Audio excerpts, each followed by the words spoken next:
Et salut à tous les gars, aujourd'hui on se retrouve pour une vidéo que je pense va vous plaire.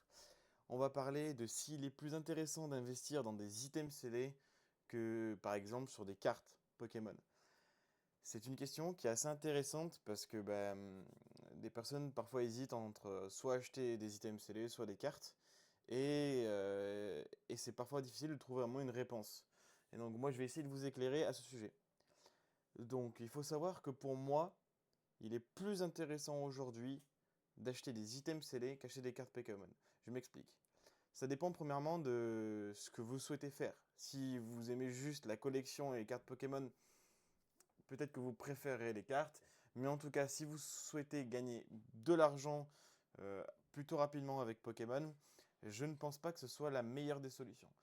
À ça, donc, je vais vous montrer quelques exemples euh, d'items qui sont bien plus chers que la carte.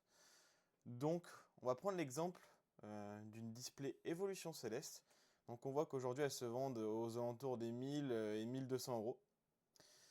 Ce qui est donc beaucoup pour une display. Et la meilleure carte de cette série, donc vous pouvez aller sur Pokécardex, mais on la connaît tous, c'est la Noctali VMAX. Elle est juste ici. Donc c'est vraiment le meilleur hit qu'on peut avoir sur la série, le hit qui vaut le plus cher. Si on va sur eBay, on voit que le hit vous coûte à peu près autant que la display, voire même un peu moins. Donc voilà, on se retrouve aujourd'hui avec des displays qui coûtent limite plus cher que le meilleur hit que vous pouvez packer dans la display. En sachant qu'il vous faudra peut-être 50 displays pour pouvoir pack cette carte. On a un marché qui est très décorrélé entre les items scellés et les cartes. Donc si votre but aujourd'hui c'est de pas prendre trop de risques et gagner le plus vite de l'argent possible, je pense que il faudrait privilégier l'achat d'items scellés.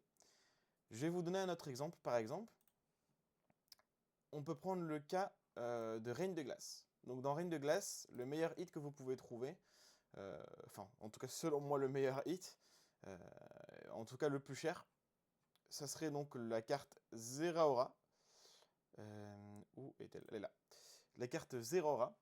Donc elle est plutôt connue aujourd'hui maintenant, les gens commencent à la découvrir. C'est une carte que je trouve magnifique, c'est une de mes préférées. Et donc elle coûte aujourd'hui sur le marché entre 300 400. Ça dépend de l'état. Bon là on voit c'est pas du français, là il n'y en a pas beaucoup.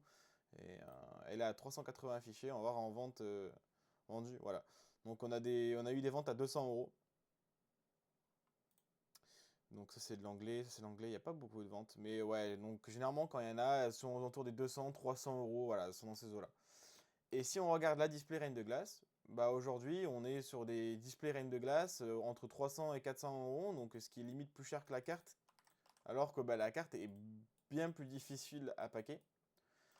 Donc, euh, donc voilà, vous pouvez voir que c'est vraiment très intéressant aujourd'hui l'achat d'items scellés. Si vous souhaitez vraiment gagner de l'argent, je pense que c'est vraiment la chose à faire. Maintenant, si vous vraiment vous aimez aussi, comme moi, avoir des cartes, que c'est des choses que vous trouvez très esthétiques, etc., alors essayez de pas tout mettre dans le même panier et d'avoir un peu des deux, d'avoir un peu d'items scellés et d'avoir des cartes. Mais sachez que souvent, très souvent, les items scellés montent plus vite euh, que les cartes. Donc si vraiment votre but c'est de gagner de l'argent, vous devriez privilégier voilà, l'achat d'items scellés. Merci d'avoir regardé la vidéo. Salut tout le monde.